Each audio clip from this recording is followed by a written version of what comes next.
فرشتوں کے ایمان پر بھی ایمان لایا جائے گا، فرشتوں کے صفات پر بھی ایمان لایا جائے گا کہ ان کی صفات کیسی ہیں، ان کی صفات پر ایمان، مثلاً یہ کہ فرشتے ان کا جسم ہے، ساتھ میں کیا ہے کہ ان کے پر ہیں، اور ٹھیک اسی طریقے سے چوتھی بات پر جو ایمان لانا ہے وہ یہ کہ ان کے اعمال پر ایمان لانا، وہ یہ کیسے ان کے اعمال پر ایمان لانا ہے، وہ یہ اس طور پر کہ بعض فرشتے ایسے ہیں جو وحی لانے پر مقرر کیے گئے، بعض ایسے ہیں جو پانی برسانے پر مقرر کیے گئے، بعض ایسے ہیں جو عذاب دینے پر مقرر کیے گئے، بعض ایسے ہیں جو ماؤں کے پیٹ میں تقدیر یہ کہ بچوں کے تخلیق کے مرحلے میں جو مرحلہ ہوتا ہے اس مرحلے میں وہ بچے وہ فرشتے وہاں ہوتے ہیں، بعد ایسے ہیں کہ جو بندوں کی مدد کرتے ہیں، ہر طریقے کی مدد کرتے ہیں، ان کے اعمال پر ایمان لایا جائے گا۔ اسی طریقے سے اسی طریقے سے کتابوں پر ایمان لایا جائے گا۔ اس دنیا میں جتنی بھی کتابیں نازل کی گئی ہیں تمام کتابوں پر ایمان لایا جائے گا، خواہ وہ کتابیں ہماری شریعت کی ہوں یا دوسرے کی شریعت کی ہوں، ہر ایک کیا کہتے ہیں کہ ہر ایک کتابوں پر ایمان لایا جائے گا، اور اس سے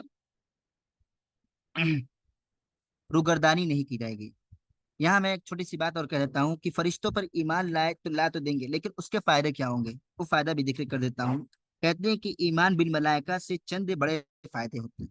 نمبر ایک یہ کہ اللہ تعالیٰ کی عظمت قوت کا احساس ہوتا ہے کہ اس نے اپنی مخلوق میں اتنی بڑی بڑی اس نے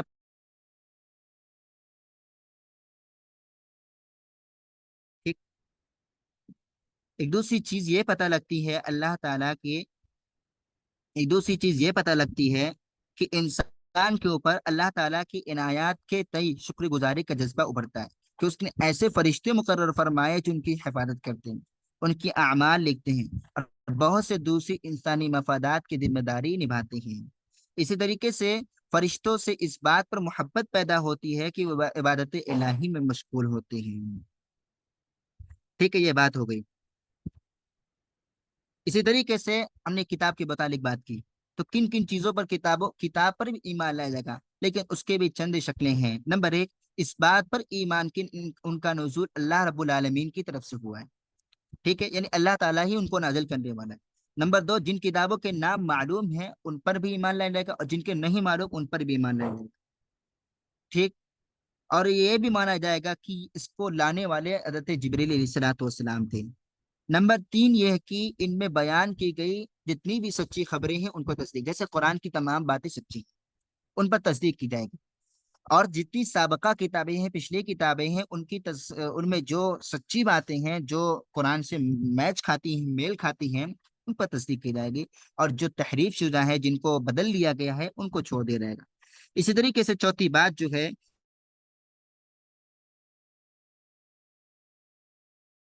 قرآن قرآن مجید میں بہت سارے ایسے احکام ہیں جو پچھلی امتوں کے ہیں، تو ان پر عمل کیا جائے گا۔ ایمان بالکتب کے بھی بہت سارے فوائد ہیں، ان میں سے چند ایک فائدہ میں آپ کے سامنے ذکر کرتا ہوں، وہ یہ کہ اس بات کا یقین حاصل ہوتا ہے کہ اللہ تعالیٰ نے اپنے بندوں کی پر کتنی مہربانیاں کی ہیں کہ اس نے ہر قوم کی جانب ایک کتاب نازل کی، اور انہیں سمجھانے کے لیے ایک رسول کو بھیجا۔ نمبر دو، یہ بات بھی معلوم ہوتی ہے کہ شریعت الہی حکمت کے ساتھ ہے، وہ اس طرح کی اس نے ہر قوم کے لیے ان کے مناسب حال ہی شریعت بنائی۔ اللہ عز و جل نے کہا لِكُلٍّ جَعَلْنَا مِنْكُمْ شِرْعَةً وَمِنْهَاجًا، تم میں سے ہر ایک کے لیے ہم نے خاص شریعت اور خاص طریقہ تجویز کیا۔ نمبر تین، یہ کہ اس سلسلے میں نعمت الہی کا شکر کیا جائے کہ کتابیں ہماری ہدایت کا سامان ہیں۔ یہ اتنی بات تھی کتاب کے متعلق۔ چوتھا مرحلہ ہے ایمان بالرسول کے متعلق۔ تمام رسولوں پر ایمان، کسی ایک کا انکار بھی تمام رسولوں پر ایمان لایا جائے گا، کسی ایک کا انکار بھی ہمیں کیا ہے کہ امت اسلامیہ سے خارج کر دے گا، ہمیں امت اسلامیہ سے خارج کر دے گا۔ پتہ یہ چلا یہاں پر اللہ عز و جل نے ارشاد فرمایا وَإِن مِّنْ أُمَّةٍ إِلَّا خَلَا فِيهَا نَذِيرٌ، کہ ہم نے ہر امت کے اندر ایک رسول کو بھیجا ہے۔ اسی طریقے سے انبیاء کرام علیہم الصلاۃ والسلام کے متعلق چند باتیں ہیں۔ وہ یہ کہ جتنے بھی انبیاء اس دنیا میں آئے ہیں، سب کو یہ ماننا ہے کہ یہ تمام انبیاء اللہ کی طرف سے نازل ہوئے، اللہ کی طرف سے نبی بنا کر بھیجے گئے، ایک بات۔ دوسری بات یہ ہے کہ ان انبیاء اکرام میں سے جن کے بارے میں ہمیں معلوم ہے کہ یہ نبی ہیں، یعنی جن کے بارے میں قرآن ہمیں بتا رہا ہے کہ نبی ہیں، اور جن کے بارے میں قرآن خاموش ہے، یہ کہ بہت سارے انبیاء اکرام آئے، کہا جاتا ہے کہ 1,24,000 انبیاء اکرام ہیں، ان انبیاء اکرام میں سے جن کے نام ہمیں معلوم ہے ان پر ایمان ہے، جن کے نام ہمیں نہیں معلوم ان پر بھی ایمان لایا جائے۔ اگر کسی ایک کا ہم نے انکار کر دیا، یقین جانے تمام انبیاء اکرام علیہ السلام کا کیا نام ہے کہ انکار کی طرح ہوا کہ ہم نے تمام انبیاء اکرام کا انکار کر دیا۔ اللہ عز و جل نے قرآن میں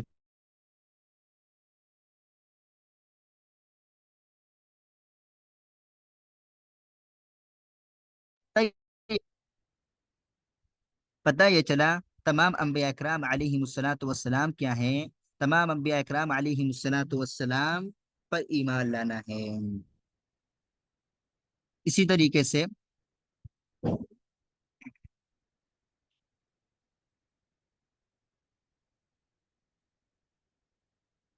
ان کے بارے میں، انبیاء اکرام علیہ الصلاۃ والسلام کے بارے میں ہمیں جو صحیح خبریں ملی ہیں ان پر ایمان رکھا جائے، جو صحیح خبروں کی تصدیق کی جائے، ان کی جو صحیح خبریں ہیں ان پر تصدیق کی جائے۔ اسی طریقے سے چوتھی بات یہ کہ ان میں ہماری طرف بھیجے گئے رسول کی شریعت جو ہے اس کے مطابق عمل کیا جائے۔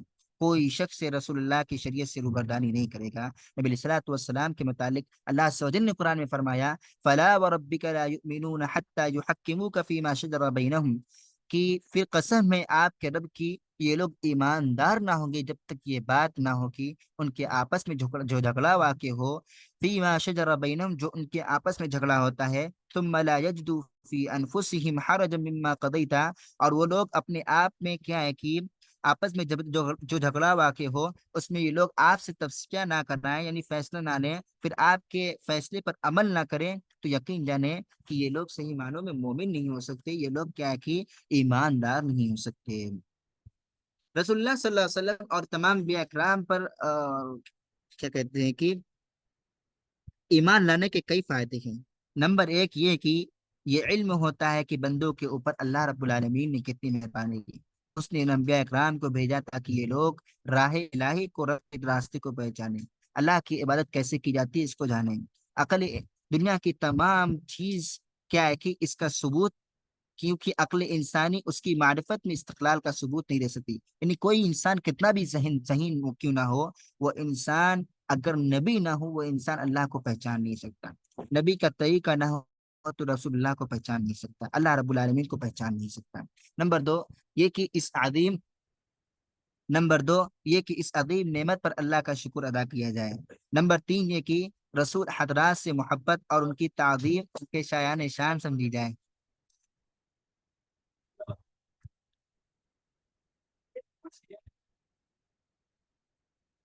اسی طریقے سے ایمان بالیوم الآخر، یعنی قیامت کے دن پر ایمان لانے کے متعلق چند باتیں ہیں۔ نمبر ایک یہ کہ دوبارہ زندہ کیے جانے پر ایمان رکھا جائے، دوبارہ زندہ کیے جانے پر ایمان رکھا جائے۔ اللہ عز و جل نے قرآن مجید میں ارشاد فرمایا کما بدأنا اول خلق نعید وعدا الینا وعدنا علینا انا کننا فاعلین، ہم نے جس طرح اول بار پیدا کیا، پہلی مرتبہ پیدا کرنے کے وقت ہر چیز کی ابتدا کی تھی، اسی طرح اس کو دوبارہ پیدا کر دیں گے، یہ ہمارے دل میں وعدہ ہے، ہم اس کو ضرور پورا کریں گے۔ اللہ عز و جل نے قرآن مجید میں ارشاد فرمایا ثم انکم بعد ذلک لمیتون ثم انکم یوم القیامت تبعثون، بلا شبہ تم لوگ کیا ہے کہ تو پھر تم اس کے بعد ضروری ہے مرنے والے ہو، پھر تم قیامت کے روز دوبارہ زندہ کیے جاؤ گے۔ اسی طریقے سے دوسری بات جو اس میں ہے، حساب و کتاب پر ایمان لایا جائے، بندے کا جتنا بھی حساب و کتاب ہے قیامت کے دن ہونے والا ہے۔ اللہ عز و جل نے ارشاد فرمایا ان الینا ایابہم ثم ان علینا حسابہم، بے شک ہمارے ہی پاس ان کا آنا ہوگا اور پھر بے شک ہمارا ہی ان کام ہے سے حساب و کتاب لینا۔ اسی طریقے سے اللہ عز و جل نے کہا من جاء بالحسنۃ فلہ عشر امثالها ومن جاء بالسیئۃ فلا یجزى الا مثلها وهم لا یظلمون، جو شخص نیک کام کرے گا اس کو اس کے 10 حصے ملیں گے، اور جو شخص برے کام کرے گا اس کو اس سے برابر ہی سزا ملے گی اور لوگوں پر ظلم نہ ہوگا۔ پتہ یہ چلا کہ قیامت کے دن کے حساب و کتاب پر عمل کیا جائے گا۔ یاد رکھیں، اعمال کے حساب و کتاب کے سلسلے میں مسلمانوں کا اس امت میں اجماع ہے، مسلمانوں کا اتفاق ہے کہ قیامت کے دن حساب و کتاب ہوگا۔ اور حکمت بھی یہی کہتی ہے، رسول اللہ رب العالمین نے رسولوں کو بھیجا، شریعتوں کو بھیجا، کتابوں کو بھیجا، تاکہ اپنے بندوں کو آزمائے۔ اب اتنا کرنے کے بعد بھی اگر بندے کا حساب و کتاب نہ ہو تو کیا فائدہ؟ اسی لیے اللہ رب العالمین نے حساب و کتاب کا مرحلہ رکھا ہے قیامت کے دن میں، اب اس پر ایمان لانا ہم پر واجب ہے۔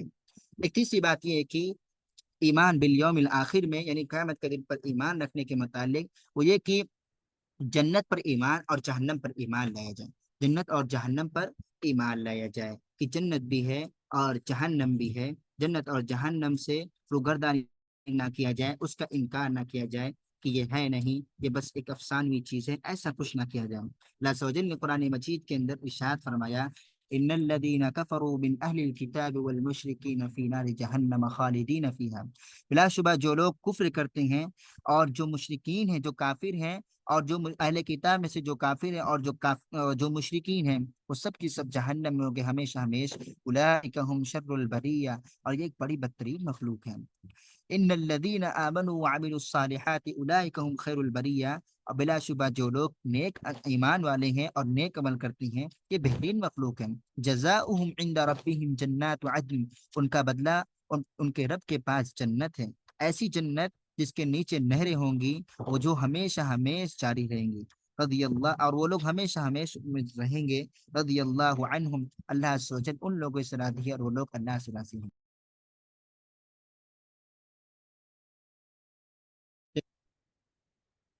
جنت اور جہنم کے بارے میں بتایا گیا کہ جنت اور جہنم ہیں۔ اسی طریقے سے ایمان بالیوم الآخر، قیامت کے دن پر ایمان، یہ اس کا مرحلہ کب شروع ہوتا ہے کہ انسان قیامت کے دن پر ایمان کا جو مرحلہ ہے یہ کب سے ہوگا؟ علماء کہتے ہیں کہ شیخ الاسلام ابن تیمیہ کہتے ہیں، شیخ الاسلام امام ابن تیمیہ کہتے ہیں کہ بندہ جب مر جاتا ہے، موت کے بعد سے ہونے والے تمام مرحلے، یہاں تک کہ قیامت ہو جائے، قیامت کے دن کا حساب و کتاب، جنت و جہنم تک کے جتنے مرحلے ہیں، سب ایمان بالیوم الآخر، قیامت کے دن پر ایمان رکھنے کے متعلق ہیں۔ قیامت کے دن پر ایمان رکھنے کے متعلق ہے، وہ کس طریقے سے؟ بندہ جب مرتا ہے، قبروں کی سختیاں، قبر کے اندر جو فتنے ہونے والے ہیں، جو سختیاں ہونے والی ہیں، قبر کی جو نعمتیں ہیں، ان سب پر بندے کو ایمان رکھنا ہے۔ ہمارے معاشرے میں بہت سے لوگ سمجھتے ہیں یہ ایسا مرحلہ ہے، اس کا انکار کر دیا جاتا نہیں۔ یقین جانے قرآن مجید سے، احادیث صحیحہ سے یہ تمام چیزیں ثابت ہیں کہ یہ سب کی سب ایمان بالیوم الآخر میں شامل ہیں، اور کسی شخص نے ان میں سے کسی بھی چیز کا انکار کر دیا، مثال کے طور پر بہت سے لوگ کہتے ہیں کہ ہم ایمان تو رکھتے ہیں قیامت کے دن پر، لیکن ان کا معاملہ یہ کہ قبر کے عذاب کا انکار ہے۔ یقین جانے ایسے شخص نے ایمان لاتے ہوئے بھی ایمان نہیں لایا، جس شخص نے ایمان کے بعد اجزاء پر ایمان لایا اور بعد اجزاء کو چھوڑ دیا، محض کس بنا پر؟ یہ سوچ کر کہ قبر میں عذاب نہیں ہوگا، یہ سوچ کر کہ ہماری باتوں میں نہیں، ہمیں سمجھ نہیں آتی، یقین جانے اس کے سارے اعمال برباد ہیں۔ اللہ عز و جل نے قرآن مجید میں ارشاد فرمایا، ومن يكفر بالایمان فقد حبط عمله، جس شخص نے ایمان کا اقرار کی، جس شخص نے کیا ہے کہ ایمان کا انکار، کے تمام اعمال غایت اس کے تمام اعمال غارت کر دی جائیں گے، برباد کر دی جائیں گے۔ اس کے بعد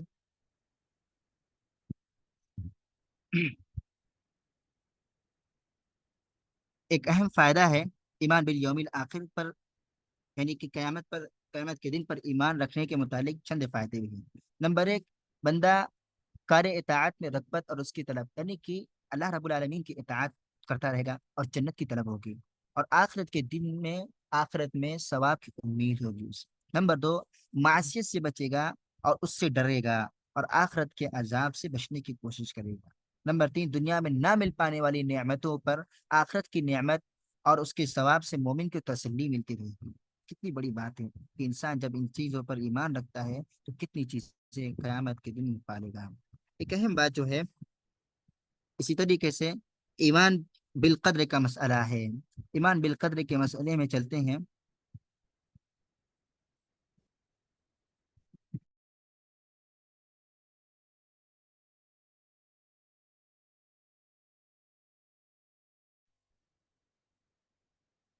ایمان بالقدر کے مرحلے میں چلتے ہیں وہ اس طریقے سے کہ چند چیزوں پر ایمان رکھنا ہے۔ نمبر ایک، اس بات پر ایمان لایا جائے کہ اللہ تعالیٰ ہر چیز، ابتدا تا انتہا ہر چیز کا جاننے والا ہے۔ ازل سے ابد تک ہر چیز کا اجمالی اور تفصیلی علم اللہ عز و جل کے پاس ہے۔ اور جو بندے کرتے ہیں ان کا بھی جو اس کے اپنے افعال ہے، جو اللہ رب العالمین کی صفات ہے، وہ اللہ رب العالمین کو بھی ان سب کا علم ہے، اور جو کیا ہے کہ آگے بندے کرنے والے ہیں ان سب کا بھی علم ہے۔ اللہ عز و جل نے ان کا ذکر قرآن مجید میں جا بجا کیا۔ اسی طریقے سے اس بات پر ایمان لایا جائے کہ اللہ تعالیٰ نے یہ تمام چیزیں لوح محفوظ میں لکھ رکھی ہیں، لکھ دی ہیں۔ خود قرآن مجید کے اس آیت کے اندر، ایک آیت میں اللہ عز و جل نے ان تین دونوں باتوں کو پرو کر رکھ دیا۔ اللہ نے فرمایا الم تعلم ان اللہ یعلم ما فی السماوات ویعلم ما فی السماء والارض ان ذلک فی کتاب ان ذلک علی اللہ یسیر۔ کیا آپ کو معلوم نہیں کہ اللہ سب چیزوں کو جانتا ہے جو کچھ آسمان اور زمین میں ہے؟ یقینی بات یہ ہے کہ یہ سب ان کا قول و فعل ایک کتاب میں ہے۔ اسی طریقے سے اللہ عز و جل ایمان بالقدر کی قدر پر یعنی تقدیر پر ایمان لانے کے متعلق تیسری بات جو ہے کہ اس بات پر ایمان لایا جائے کہ تمام ہونے والی چیزیں اللہ تعالیٰ کے چاہنے کے چاہے بغیر نہیں ہو سکتی، چاہے وہ اس کے اپنے فعل سے متعلق ہو، چاہے یا مخلوق کے فعل سے۔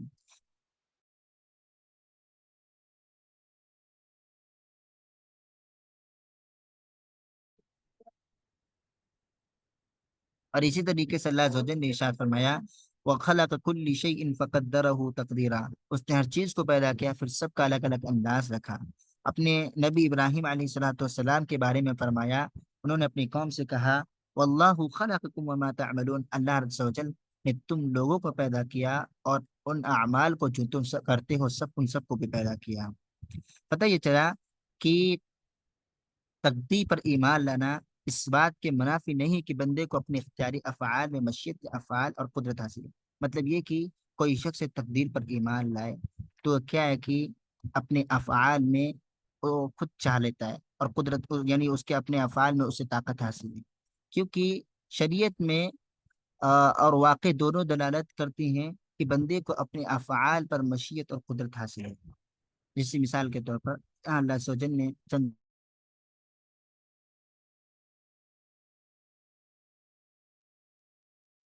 ومن شاء اتخذ الى ربه مآبا، جو جس کا جی چاہے اپنے رب کے پاس ٹھکانہ بنائے۔ اسی طریقے سے اللہ عز و جل نے کہا فَأْتُوا حَرْثَكُمْ أَنَّا شِئْتُمْ، اپنے کھیت میں جس طرف سے چاہو جس طرف سے ہو کر چاہو آؤ۔ اور بندے کی قدرت کے سلسلے میں فرمایا فَاتَّقُوا اللَّهَ مَا اسْتَطَعْتُمْ وَاسْمَعُوا وَأَطِيعُوا، اور فرمایا لا يكلف اللہ نفسا الا وسعها لها ما كسبت وعليها ما اكتسبت، اللہ کسی شخص کو مکلف نہیں بناتا مگر اسی کا جو اس کی قدرت میں ہو، اس کا ثواب بھی اس کو ملے گا جو ارادہ سے کرے، اور عذاب پر بھی اس عذاب پر اور اس پر عذاب بھی ہوگا، اور اس پر عذاب بھی اسی کا ہوگا جو ارادہ اسی کرے۔ قرآن مجید کے اندر تقدیر کے متعلق بہت سے لوگ سوال کرتے ہیں کہ ہماری تقدیر میں بہت چیزیں لکھی ہیں، تو ہم جو کرتے ہیں تو وہ کیسے کر دیتے ہیں جبکہ ہمارا سب چیز لکھ دیا گیا ہے؟ اگر ہم گناہ کریں تو اس پر ہمیں سزا نہیں دینی چاہیے، ہم اگر گناہ کریں تو ہمارا اس پہ اللہ عز و جل کی ہمارا حساب و کتاب نہیں ہے۔ میں آپ کو قرآن مجید کی صرف ایک آیت سے اس کا مطلب سمجھانا چاہتا ہوں۔ اللہ عز و جل نے قرآن مجید کے اندر ارشاد فرمایا ہے، سورہ صافات کے اندر ان چیزوں کا ذکر کیا ہے۔ سورہ صافات سورہ فصلت کے اندر اللہ عز و جل نے ذکر کیا، اللہ عز و جل نے کہا وَأَمَّا ثَمُودُ فَهَدَيْنَاهُمْ فَاسْتَحَبُّوا الْعَمَى، رہی بات قوم سمود کی تو ہم نے ان کو ہدایت کی تھی تو ان لوگوں نے اندھیرے کو، تاریک راستے کو، بھٹکے ہوئے راستے کو، گمراہی کے راستے کو پسند کی۔ اللہ عز و جل نے وہاں بتایا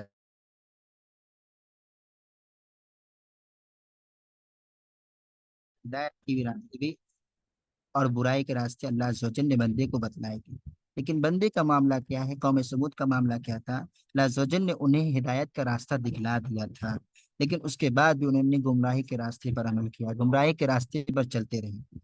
اب اگر دنیا کے اندر انسان اپنے آپ کو ہر چیز پر فٹ کرے، کہ اللہ عز و جل نے ہمارے سامنے ہدایت کا راستہ بھی کھول رکھا ہے، گمراہی کا راستہ بھی کھول رکھا ہے۔ ہمارے پاس طاقت ہے کہ ہم چل سکتے ہیں ہدایت پر، لیکن ہم خود بخود اپنے آپ کو گناہوں میں مائل کیے ہوئے ہیں۔ اس کی ایک دوسری وجہ یہ ہے کہ ہم گناہوں کے اتنی عادی ہو چکے ہیں، گناہ جو ہم سے ہو جاتے ہیں، گناہوں کے اتنے عادی ہو چکے ہیں کہ ہم چاہ کر بھی ایمان کی طرف، اسلام کی طرف، دین کی طرف، نیکی کی طرف پڑھ نہیں پاتے۔ وجہ کیا ہے؟ کیونکہ ہماری عادتوں میں اس قدر یہ چیزیں داخل ہو گئی کہ ہم چھوڑنا نہیں چاہتے ان عادتوں کو۔ اسی وجہ سے ہم سے یہ چیزیں ہوتی ہیں۔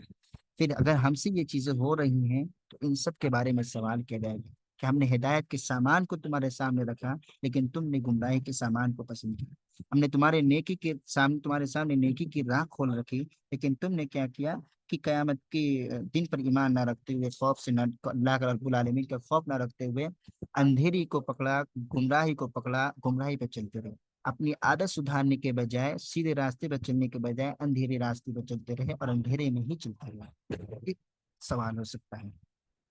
اب آپ، یہ 6 چیزیں تھی جو ہم نے اور آپ نے جان لی کہ ایمان، اسی کو اصول ستہ کہتے ہیں کہ ایمان جو ہے، ایمان کے متعلق ہم نے یہ 6 چیزیں جان لی۔ تیسرا درجہ جو آتا ہے مقصد کا، بندہ جب اللہ رب العالمین کی عبادت کرتا ہے اور اس کی عبادتوں میں خوشی و خضوع جب آ جاتا ہے، اس کے دل و دماغ پر اللہ رب العالمین کی اطاعت ہی صرف ہوتی ہے، اور ہر لمحہ اپنی زندگی کا اللہ کی عبادت کرتا۔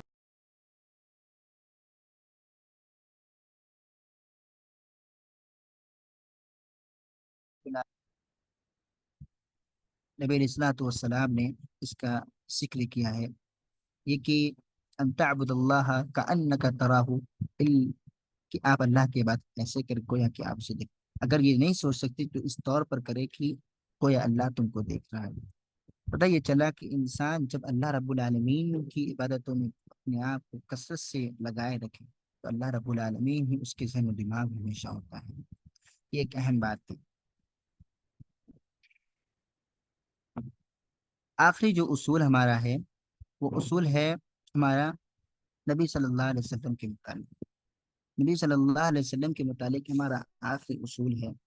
جانتا ہوں کہ بہت سی باتیں چھوٹ گئی ہیں، بہت سے مسئلے چھوٹ گئے ہیں، لیکن اختصار میں یہی باتیں کرتا ہوں۔ آخری جو مسئلہ ہے کہ ہمیں اللہ کے رسول صلی اللہ علیہ وسلم کے متعلق جاننا چاہیے۔ اللہ کے رسول صلی اللہ علیہ وسلم کے متعلق ہمیں جانکاری حاصل کرنی چاہیے۔ میں سے کتنے لوگ اس دنیا کے اندر ہیں جو ہم نبی علیہ الصلوۃ والسلام کو نہیں جانتے، رسول اللہ کی شریعت کو نہیں جانتے، رسول اللہ صلی اللہ علیہ وسلم کے طور طریقے کو نہیں جانتے، ان کے اخلاق کو نہیں جانتے، ان کے بارے میں جاننے کی کوشش نہیں کرتے۔ ہم پر واجب ہے کہ ہم ان چیزوں کو جانیں، ہم رسول اللہ صلی اللہ علیہ وسلم کی توحید کو سمجھیں، رسول اللہ صلی اللہ علیہ وسلم کے بارے میں جاننے کی کوشش کریں۔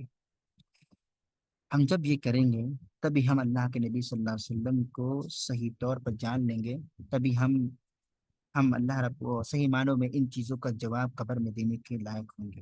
اگر ہم رسول کو بس جان لیں کہ ہمارا ایک نبی ہے، دنیا میں کتنے لوگ ایسے ہیں جن کو یہ نام ہی نہیں پتہ اللہ کے نبی صلی اللہ علیہ وسلم کا۔ ہمیں چاہیے کہ ہم اگر اقرار کرتے ہیں کہ ہمارا نبی ہے تو ان کے بارے میں جانیں، ان کی زندگی کے بارے میں جانیں۔ امام ابن تیمیہ رحمۃ اللہ علیہ کے پاس انہیں کے ایک شاگرد عماد الدین واسطی رحمۃ اللہ علیہ آئے۔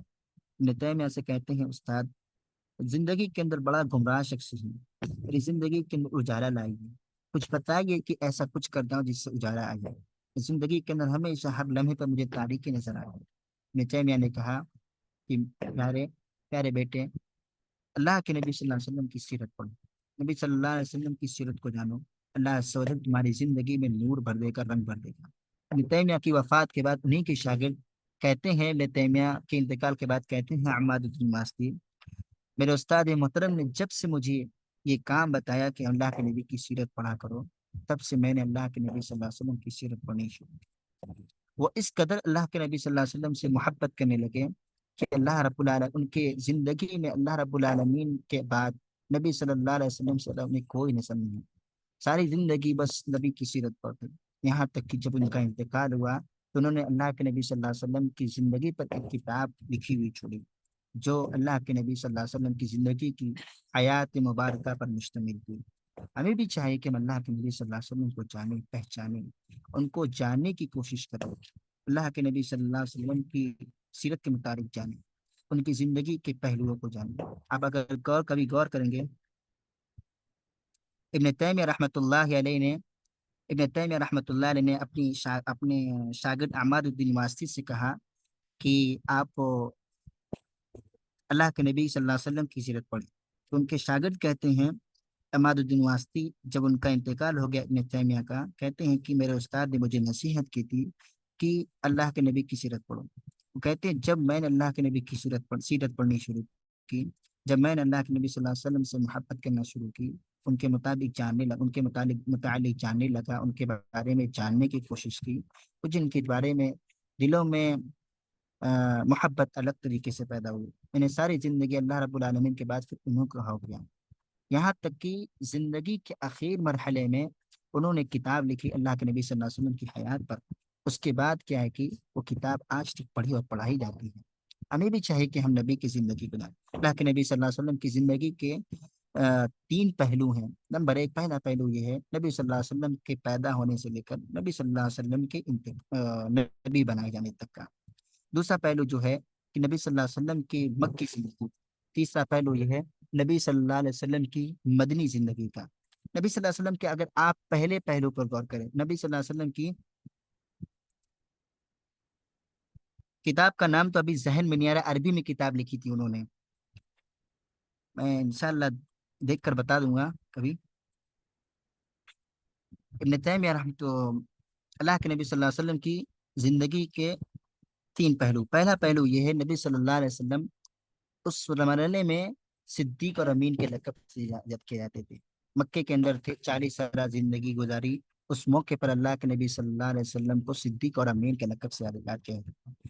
لوگ کہا کرتے تھے اللہ کے نبی صلی اللہ علیہ وسلم کے بارے میں، ما جربنا علیک الا صدقا، اے نبی ہم نے آپ پر سچائی اور کیا ہے کہ سچ کے علاوہ کسی اور چیز کا تجربہ نہیں کیا ہے۔ پتہ ہی چلا نبی علیہ الصلوۃ والسلام کی زندگی کا یہ پہلو کتنا اہم پہلو تھا کہ لوگ سچ اور نبی علیہ السلام کو صادق کہتے ہیں۔ اسی طریقے سے مکے کے کفار کافر لوگ نبی علیہ السلام کے پاس امانت رکھا کرتے تھے، یہاں تک کہ آپ نبی بنا دیے گئے تب بھی آپ کے پاس وہی کافر لوگ اپنی امانتیں رکھا کرتے تھے، آپ کو امین سمجھتے تھے۔ پتہ یہ چلتا ہے نبی علیہ السلام کی زندگی کا یہ پہلا پہلو، یہ ہماری نبی علیہ السلام کی زندگی کا پہلا پہلو ہمیں بتلاتا ہے کہ نبی ہمارے کتنے نیک تھے۔ اس مرحلے میں بھی جب شریعت نازل نہیں ہوئی، جب اللہ رب العالمین کی طرف سے کوئی فرشتہ نہیں آتا، اس مرحلے میں بھی نبی علیہ الصلوۃ والسلام کو صدیق اور امین کے نام سے یاد کیا جاتا تھا۔ اسی طریقے سے اللہ کے نبی صلی اللہ علیہ وسلم کی زندگی کا جو اس پہلو میں، یعنی 40 سالہ زندگی کا دوسرا پہلو تھا کہ آپ صلی اللہ علیہ وسلم غریبوں کی مدد کیا کرتے تھے، محتاجوں کو کھلایا کرتے تھے، ان کو کما کرتے تھے، رشتہ داریاں جوڑا کرتے۔ اسی طریقے سے اور بھی بہت سی نیکیاں تھیں جو نبی علیہ السلام کی زندگی میں پائی جاتی تھی۔ جب اللہ کے نبی صلی اللہ علیہ وسلم کو رسول بنایا گیا، نبی بنایا گیا، اس مرحلے کے اندر اللہ کے نبی صلی اللہ علیہ وسلم پر مصیبتیں آئیں، کفار نے آپ کو پریشان کرنا شروع کیا۔ یہ مرحلہ ایسا تھا اللہ کے نبی صلی اللہ علیہ وسلم کا جہاں اللہ رب العالمین شریعت نازل کرتا۔ اس وقت اللہ رب العالمین آپ پر شریعت نازل کرتا۔ نبی علیہ الصلوۃ والسلام کی زندگی کا یہ پہلو، یہ 13 سال کا یہ پہلو، مکی زندگی کا یہ پہلو جو اس کو ہم مکی زندگی کہتے ہیں، نبی صلی اللہ علیہ وسلم کی زندگی کا یہ پہلو ہمیں بتلاتا ہے انسان جب اس وقت انسان جب بھی ہدایت کی راہوں میں چلتا ہے تو اس وقت اس کے یا یہ کہ اسلام کی باتیں کرتا ہے، ایمان کی باتیں کرتا ہے، اللہ کی باتیں کرتا ہے، اسے تکلیف دی جاتی ہے، اس وقت اسے تکلیف دی جاتی ہے جس طریقے سے نبی علیہ الصلوۃ والسلام کو تکلیف دی جاتی تھی۔ نبی علیہ الصلوۃ والسلام کی زندگی کا یہ پہلو، 13 سالہ یہ پہلو ہمیشہ توحید پر مشتمل، اب اللہ کی باتیں بتلاتے اور توحید کی طرف بلاتے۔ زندگی کا دوسرا مکی زندگی کا دوسرا جز جو ہے وہ یہ کہ توحید کا جز ہے، بندہ توحید کو سیکھے، بندہ توحید کو جانے۔ نبی صلی اللہ علیہ وسلم لوگوں کو توحید سکھلاتے تھے۔ تیسرا پہلو جو تھا نبی صلی اللہ علیہ وسلم کا وہ یہ کہ مکی زندگی کے بعد آپ جب نبی بنا دیے گئے، نبی بنا دیے جانے کے بعد نبی صلی اللہ علیہ وسلم جب نبی بنا دیے گئے، جب ہجرت کر کے مدینہ چلے گئے، 10 سال کا یہ وقفہ جو تھا، اس وقفے میں اللہ رب العالمین نے آپ پر صرف اور صرف احکام نازل کی، نبی صلی اللہ علیہ وسلم پر احکام نازل کی۔ اس مرحلے میں اللہ کے نبی صلی اللہ علیہ وسلم نے کفار کے ساتھ جنگیں کی۔ اس مرحلے میں آپ صلی اللہ علیہ وسلم پر نماز کے ساتھ اس مرحلے میں نبی صلی اللہ علیہ وسلم پر زکوٰۃ، روزہ اور حج اور دوسرے اہم اہم باتیں، اہم اہم عبادتوں کا کو فرض قرار دیا گیا۔ اسی طریقے سے